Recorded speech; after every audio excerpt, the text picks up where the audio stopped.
सोने की इस चमक दमक के पीछे छिपा है एक ऐसा रहस्य जो आपके फोटो पर सवालिया निशान ला देगा। I have not seen anything like this. I've been in this business for about 8 years and this is pretty crazy. क्या यह सच में 90,000 रुपए के आसमान को छू रहा है या कहीं छिपा है 55,000 रुपए का सस्ता खजाना? क्या सोचते हैं, क्या जब ये बुलबुला फूटेगा तो मिलेगा भारी नुकसान या मिलेगा मौका फिर से सोने की दौड़ में जीत का? तैयार हो जाइए क्योंकि आज हम उजागर करेंगे वो 3 चौंकाने वाले फैक्टर जो बदल सकते हैं इस अनमोल धातु के मुकद्दर। rally that was witnessed. So if you just compare the last 5 years from 21 to 25, the gold prices had over doubled. नमस्कार दोस्तों, आज हम बात करेंगे सोने की कीमतों के बारे में जो अभी आसमान छू रही हैं।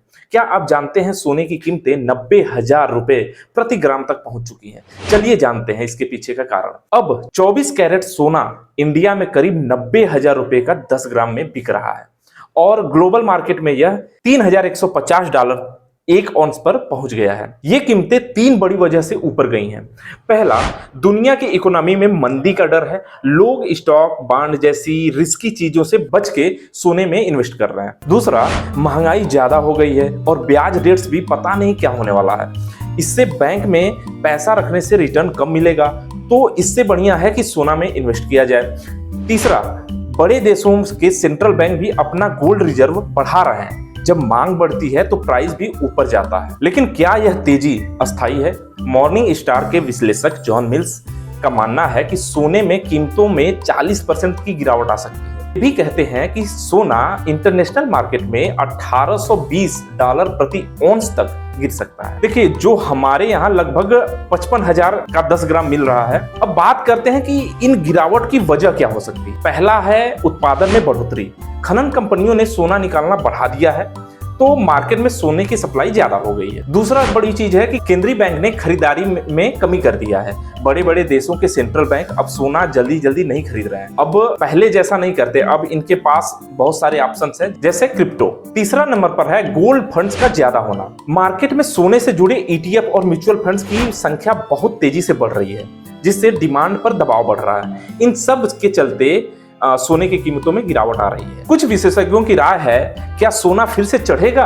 हालांकि कुछ विशेषज्ञ का मानना है कि सोने की कीमतें और बढ़ सकती हैं। जैसे बैंक ऑफ अमेरिका एक बहुत ही बड़ा इंस्टीट्यूशनल है, उसका मानना है कि सोना 3500 प्रति औंस तक जा सकता है। गोल्डमैन सैक्स का पूर्वानुमान है कि $3700 प्रति औंस तक जा सकता है। इन सभी के अनुमान के पीछे का कारण है केंद्रीय बैंक की निरंतर खरीदारी। ये लोग कह रहे हैं कि केंद्रीय बैंक खरीद रहा है, जबकि मॉर्निंग स्टार कहता है कि केंद्रीय बैंक अपने खरीदारी में कमी कर रहा है। भविष्य में ब्याज दरों में कटौती की संभावना ने सोने को आकर्षक निवेश बना दिया है। जियोपॉलिटिकल टेंशन ने भी निवेशकों को सोने की ओर आकर्षित कर रहा है, क्योंकि इधर बीच आप देख सकते हैं रसिया और यूक्रेन वाला मामला, इंडिया और पाकिस्तान का मामला और USA से और खाड़ी देशों का मामला। तो दोस्तों, निष्कर्ष की बात करें तो सोने की दुनिया में हर कोई अपने हिसाब से दांव लगा रहा है। कहीं गिरावट की चेतावनी बज रही है तो कहीं नई ऊंचाइयों की बात हो रही है। आप भी ध्यान से देखें, अपनी रिसर्च करें और निवेश का फैसला लेते वक्त इन सिग्नल्स को ध्यान में रखें। निष्कर्ष पर पहुंचते हैं। साफ ये है कि सोने की दुनिया में हर कोई अपने हिसाब से दांव लगा रहा है। कहीं गिरावट की चेतावनी बज रही है तो कहीं नई ऊंचाइयों की बातें हो रही हैं। आप भी ध्यान से देखें, अपनी रिसर्च करें, निवेश का फैसला लेते वक्त इन सिग्नल्स को ध्यान में रखें। आखिरकार सही टाइमिंग और समझदारी से हो रही सोने में बचत निवेश का असली फायदा मिलेगा। और सुझाव ये है, यदि आप निवेश करना चाहते हैं तो अपने वित्तीय सलाहकार से परामर्श जरूर लें। इस वीडियो को लाइक करें, शेयर करें और ऐसे ही महत्वपूर्ण वीडियो के लिए चैनल को सब्सक्राइब करें। धन्यवाद।